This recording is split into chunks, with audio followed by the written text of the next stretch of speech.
Hello and welcome to a special presentation from In the Money Media, First Racing and Santa Anita Park. Special show for California Crown Day, the inaugural California Crown Day. We have an all-star team here while people are filtering into the screen. Just want to give some of the high points of stuff happening this weekend. We have a lot of special wagers going on. We have a place where they all live, a landing page going to be over at inthemoneypodcast.com/CalCrown to check them all out. A couple of different two-day doubles. We've got an all stakes wager connecting action on Saturday. The coast to coast bet is back. Lots of terrific stuff. You can find all the details in themoneypodcast.com/CalCrown. Also, a handicapping contest is happening. $6,000 is the entry fee, $5,000 live bankroll, $1,000 to the prize pool. Fabulous prizes, including NHC seats, BCBC seats, and of course, cash. You can learn about that, expressbet.com/tournaments. I will introduce the team, starting with a woman who I most recently saw right here in Los Angeles at the Women's Summit, doing a fantastic job narrating a very informative panel. You may have seen her on Olympics coverage over on NBC, as well as many other places. She is Britney Eurton. Welcome back to our airwaves. Great to have you here. Oh, always fun. And I'm back home, which feels even better. Always a good thing. A man who's very far from home will bring in next. He comes to us from his native United Kingdom. You saw him at the Olympics as well, and you hear him on his own Nick Daily podcast, as well as seeing him all the time on NBC, as you can for all of today's guests. Nick Luck with the beautiful St. Gabriel's in the background. How are things? Set designer did a good job, didn't he, Pete? Good to be with you. The green screen is in full effect. Not quite as scenic of a background, but always anticipated when they make their visits several times a year on the In the Money airwaves. Incredible team you see on the NBC horse racing coverage. Legendary horse player, and the man I'd want, if you gave me one jockey I saw in my time in the game with the money down, the one I'd pick to ride that horse who needs to win. The Hall of Famer, Jerry Bailey and Randy Moss. Good to see you guys. AKA Bert and Ernie. We've got into a little hot water here. Hopefully, we'll be sprung from our cell in time for the race tomorrow.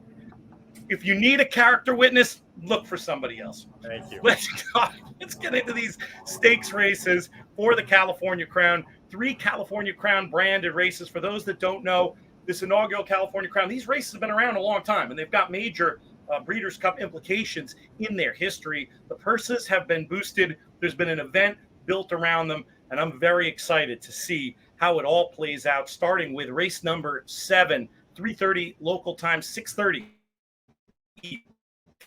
Crown.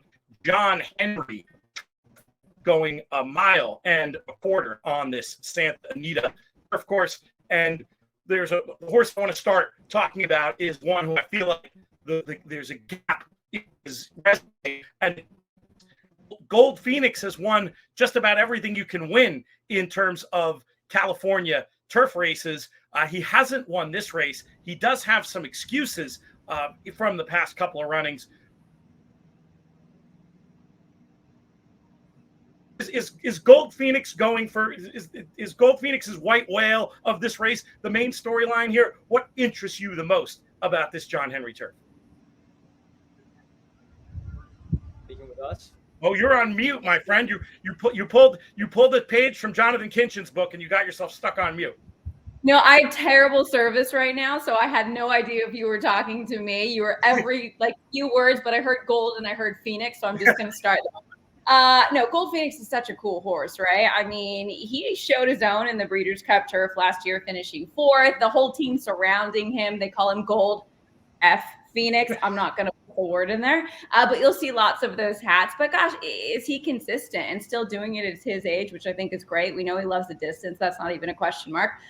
For me, you're not really going to get a great price on him. I'm kind of interested in a horse that's up and coming, but maybe I'll save that for the conversation later. But it's a rematch of the Del Mar handicap, is it not? But now we're just coming down the hill. Yeah, it'll be very interesting to see how it plays out. I'll come back to you. We'll hold your feet to the fire before too long, but let's send it to Jerry Bailey and ask him who his idea of the winner is and what storylines are you looking forward to seeing play out in this John Henry Turf. So I was speaking with Randy last night, and I could pick 6 horses in here and shake them up and throw them out, and I think they would all have a chance. You know, the morning line probably reflects the 3 favorites, which come out of the Del Mar handicap. It's Balmacroft, Gold Phoenix, and Dicey Mochara. Of the 3, we know that turf racing is about trips. Who gets the best trip?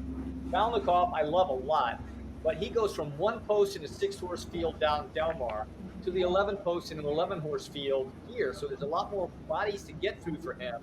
And he starts from an outside post, and it's not even going to be close to the same trip he had down there. Although the pace will be faster, the traffic is going to be, I think, insurmountable for him.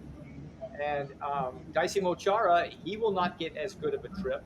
And I think Gold Phoenix has his number. They've met 8 times. Gold Phoenix has beaten him 5. And the other time, Gold Phoenix had so much trouble, he probably should have beat him. So I'm going to go with Gold Phoenix because he probably gets the best trip because he can make his own luck. He's more dimensional than the other 2 horses, and I give him a slight advantage because of that. Gary mentioned the challenges facing Balnikov here, Randy. He is also eligible for the bonus, having won the dinner party at Pimlico on that undercard as part of this first Grand 3 initiative. Curious to see how you separate these D'Amato runners, or if you want to bring somebody else into this. I kind of separate them the same way that Jerry separated them. I mean, look, there's more at stake in this race because of the bonus for Balnikov than there is for the other horses in the field. But he is so pace and trip dependent, like a lot of those deep closers are, and he is a deep closer. He's won 1 out of his last 11 starts. Dicey Mochara has more tactical speed, but he's won only 1 out of his last 16 starts, right? By comparison, Gold Phoenix has won 5 out of his last 11. He's batting nearly 50% over his last dozen starts or so. He seems to be the kind of horse that's got a few more gears, that sort of hits the holes a little bit easier when he needs to. And that's often the kind of horses that win these turf races. There's no real strong out-of-towner to ship in. So I think it's all going to come down to the same horses that have been running against each other. And I think Gold Phoenix has shown that he's the best of that bunch, generally. I will say, if there's a bit of a long shot that I like in here, I mentioned there's 6 horses that you could throw a rope around and any one of them could win. It's Devon Propos. It seems like he's on the upswing. We were talking to Phil D'Amato this morning. He's won 2 out of his 3 races here. I like him. Doesn't have to improve a lot to win. And he's tactical. He won't be too far off the pace. I kind of like him. Nice French pronunciation from Jerry Bailey there. We'll bring in another French speaker, proper French speaker, to give his thoughts on this race. And I want you to look at this one, Nick Luck, through the lens of the Breeders' Cup Turf a little bit. Gold Phoenix not disgraced in last year's Breeders' Cup Turf. Who do you like in this race? And do you think any of these could prove a threat to the European invaders we're going to see in Southern California in a few weeks' time? Well, we normally, especially in the last 4 or 5 years, work on the basis that these European turf horses are going to be significantly better. I'm not sure that the European challenge for the 1.5 mile Breeders' Cup Turf is going to be that strong this time. City of Troy runs in the Classic. August Rodin is going to the Japan Cup. Calandagan is going to the British Champion Stakes. He'd be very interesting if he turned up. Goliath's going to the Japan Cup as well. So all the best European turf horses are going elsewhere, I think. So, a worthy horse who finished a creditable 5th in it last year has certainly got a shot of being on the board this time. I wouldn't completely discount these Californian horses. Funnily enough, talking about the D'Amato horses, the only one that hasn't had a mention is dear old Rock Emperor, who last won, I think, when Trump was president before. He hasn't won for ages, and he is a horse, however, who I think is quietly getting used to Californian racing, having been set some very tall tasks when he was over on the East Coast, and he didn't run at all badly behind a couple of these last time. He is getting that little bit closer. He's got Rispoli on his back, who I know thinks he can run quite a big race. I'm not saying he's going to win, but if you're thinking of using long shots underneath, I think he'll get a bit of the action late. I could see him finishing a kind of creditable 3rd. Yeah, Pete, let me give Brittany, you one more big long shot. Oh, go Big for it. long shot to use underneath it. We may be talking 40-1 here. I mean, we're talking gigantic long shot. But a lot of these horses, 6 of them came out of the Del Mar handicap, which is probably best known for the lack of pace, right? They went 116.44 for the 6 furlongs. There is really only one logical pace contender in this race, and that would be the one horse Cabo Spirit. I mean, yes, Dicey Mochara made the pace in the Del Mar handicap just because nobody else wanted it. Cabo Spirit's 30-1 in the morning line. He's going to make the lead from the inside post. They're probably going to leave him alone because they think he's got no chance. He probably won't have to go that fast on the front end. Yes, it's turf, it's not dirt, but I still think that he might be able to hang around long enough to maybe be part of the trifecta or the superfecta if the race develops the way I think it might. Before we pivot to the next of our races, Brittany, I did want to come back to you to hold your feet to the fire a little bit because it did sound like you had an idea for the winner here and maybe a little bit bigger of a price than Gold Phoenix, whom we spoke about before. Who is it? Oh yeah, it's not a 30-1 shot though. It's definitely not Cabo Spirit that I went with. I like the 3. You were talking about the other D'Amato there. I just think that this horse is on an improve, gets the opportunity to stretch. Well, I don't want to say stretch back out coming from a mile and 3/8, but we obviously know that this horse loves the distance. And for me, could be sitting just that tactical trip in a race that is void of some real strong speed. Better price than some of these other runners. I like Dicey Mochara, but if you're going to get a better price than Gold Phoenix, I kind of like the 3 in here.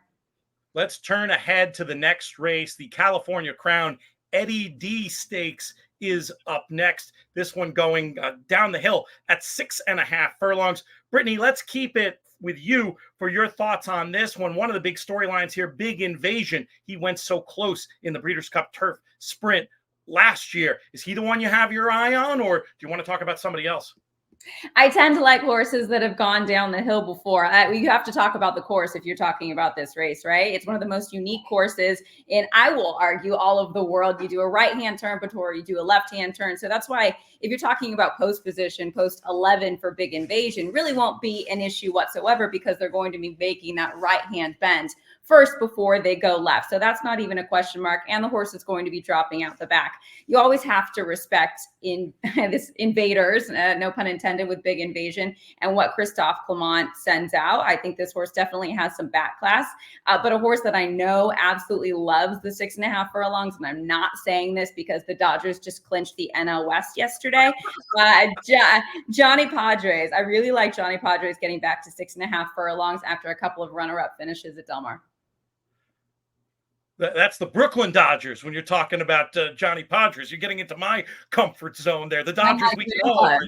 Yeah, and my grandpa's. He actually disowned the Dodgers when they left Brooklyn, but I still say Dodgers all the way, regardless. They often describe it as a European-style turf course going 6.5 down the hill. The reality is there's not much like it anywhere in the world, but we'll bring back our man from the UK, Nick Luck, to get his thoughts on this year's Eddie D. I don't think I've ever seen a European horse win down this downhill turf track. Not one that's actually still trained in Europe, anyway. I think Brittany's got it right. It's the inside and the outside here. I think Big Invasion will probably win because of the draw, but I think Los Padres is the horse with the strongest credentials. And I think whatever happens, it'd be an interesting player in 5 weeks' time, even back in distance. So yeah, I haven't got much more to add. Big Invasion should outclass these. It's interesting when it's such a different style turf course coming from the 6.5 down the hill to the sharper sprint they're going to face at Del Mar. It takes a special horse to be able to do both of them. Jerry Bailey, do you think we might see a horse capable of winning this and going on to win the turf sprint? And who do you like on Saturday? I don't know. It depends on how they win because there's a couple of horses like Cogburn and AG Bullet and what's the horse from Bradsell from Europe, who are very tough customers. But let's get to this race. I cannot argue with Johnny Padres. He has an excellent chance. But to me, the fastest horse in the race, and a friend told me one time when I started television, just pick the fastest horse in the race. And to me, it's Big Invasion.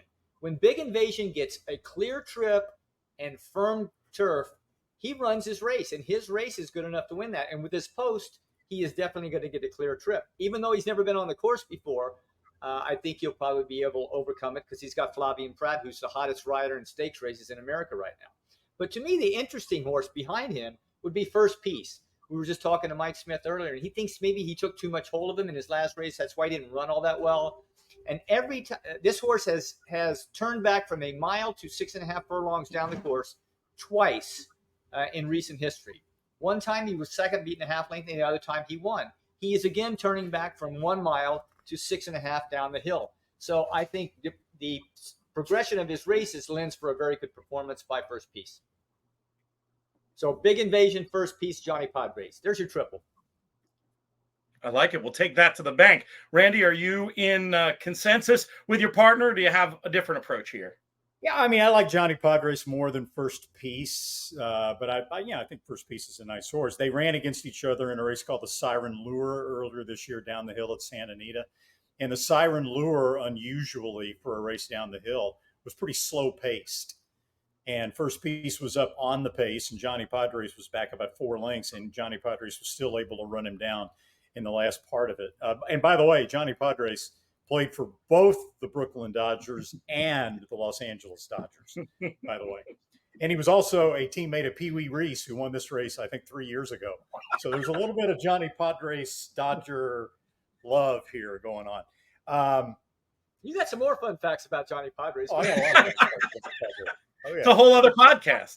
I'm not as much of a Dodgers fan as Britney is, but it's the guy that threw a shutout against the New York Yankees in Game 7 of the 1955 World Series. That's huge, why I always think of him as a Brooklyn Dodger. That and all the Stratomatic I played with those mid-50s Brooklyn Dodgers. But now we're really down a rabbit hole.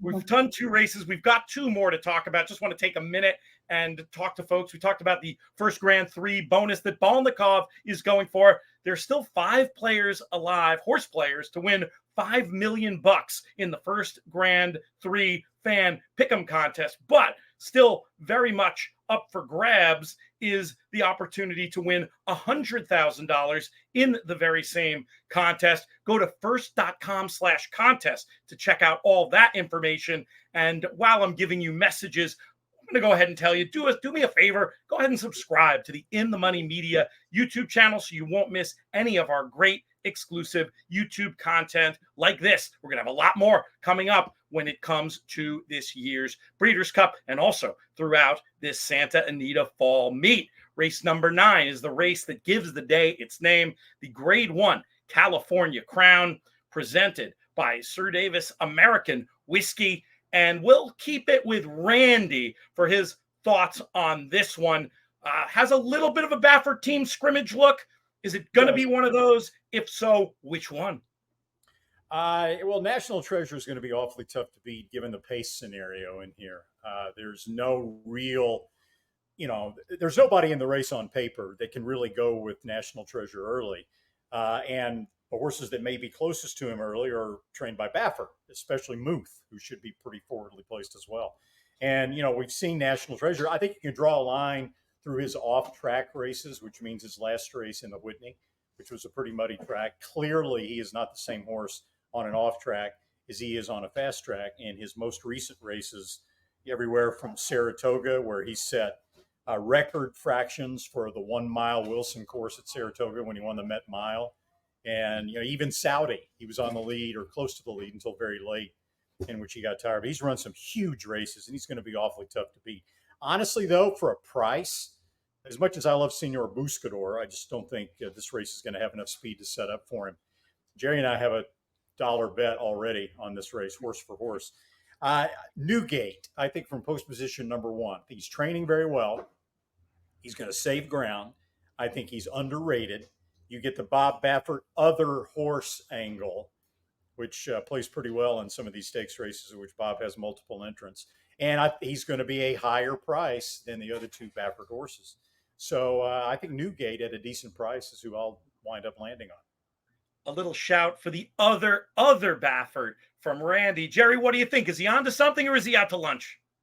Well, I like Subsanador better than I do Newgate, even though I'll agree with Randy on the points about Muth and National Treasure. National Treasure, I thought, ran a race of a lifetime in the Pegasus when he won that in January. He was hooked so hard by Hoist to Gold early in the race. They went head and head around the first turn, and Flavien Prat just eased National Treasure back off a little bit in the backside. I thought he had no chance at all turning for home, and he went on and won. So if he's anywhere close to the National Treasure back at the Pegasus in January, he's the clear winner.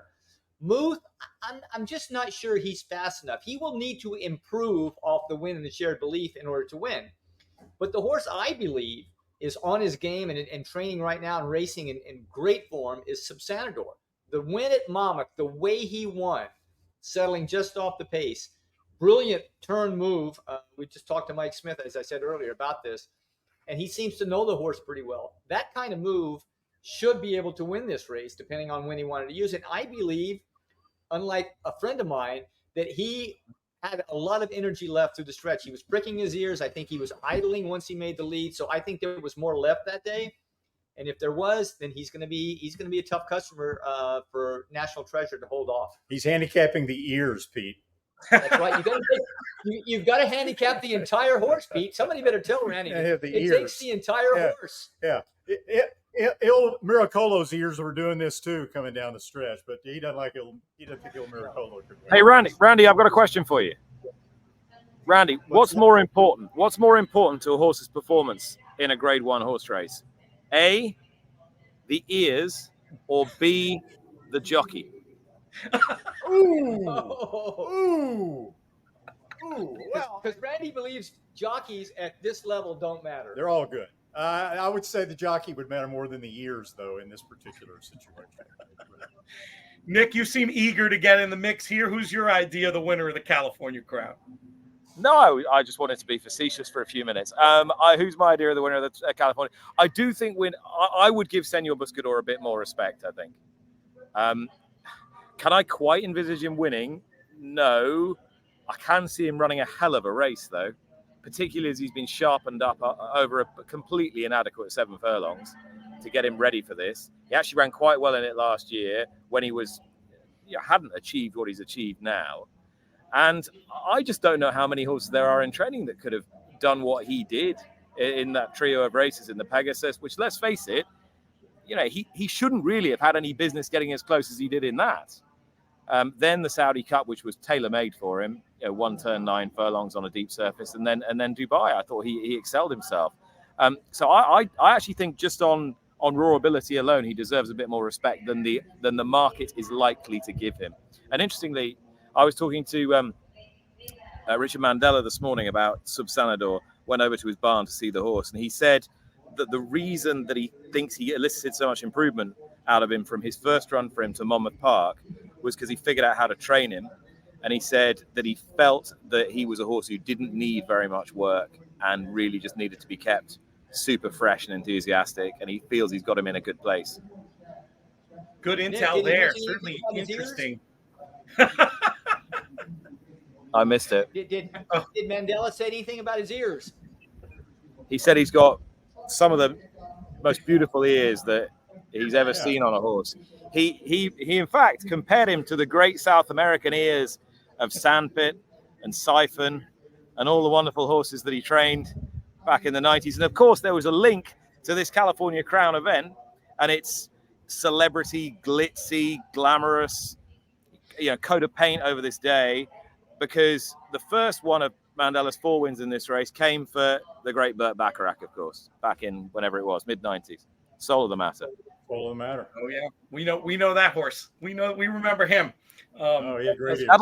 That'll make air tomorrow. That fun fact. I love it. Some good stuff there. Nick. Yeah. Brittany, let's bring you back in. Curious to get your take on this California Crown. I've got nothing to add. They know exactly what they're talking about.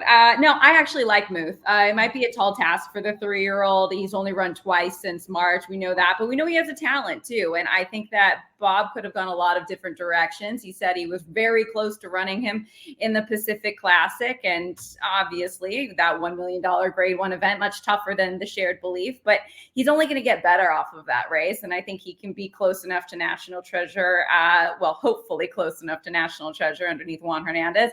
It's going to be a battle to the finish, and it's probably going to be Bob's 3 horses. I love Senior Buscador. love this horse. But when the trainer says it's impossible to beat that kind of horse with a slow pace, I'm probably going to lean into what the trainer says and maybe pick him again in the Breeders' Cup Classic. But for me, I'm kind of leaning Muth. Love that idea about tabbing him, assuming he does any running at all, Senor Buscador, as one to run up at least underneath in the Breeders' Cup Classic. He does kind of give me some of those Gunnevera type vibes, overpriced, running late, gets a piece, who knows, maybe more. And I like your point about Muth too, Brittany. I do think the case is you build off the type of figures he was running back in the spring. You say the shared belief he was shaking the rust off. He clearly wasn't fully fit, or he probably would have gone for the more ambitious spot. I can tell you a story there. Be interesting to see what the market does in this California Crown.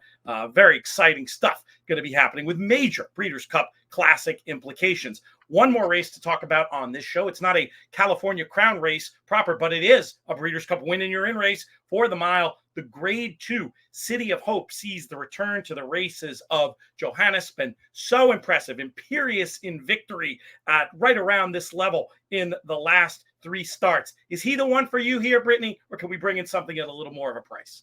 No, I'm not getting crazy with the cheese whiz whatsoever on this horse. Johannes, obviously undefeated on the Santa Anita turf course. He's in great form. I actually spoke with Umberto Rispoli's agent yesterday, Matt Nakatani, and like this is their star of the weekend, right? And obviously he rides a lot of good horses. But again, I am not going to try and beat Johannes whatsoever. Fair enough. Nick, let's bring it to you with a similar question to what I asked you when we were talking about the John Henry Turf. Is Johannes or any of the rivals today horses you could see not only doing well Saturday, but potentially standing up to the no doubt strong contingent that we'll be seeing from overseas in the Breeders' Cup Mile? Yeah, definitely. I mean, the horse from Europe probably that's got the strongest Breeders' Cup Mile credentials is Notable Speech.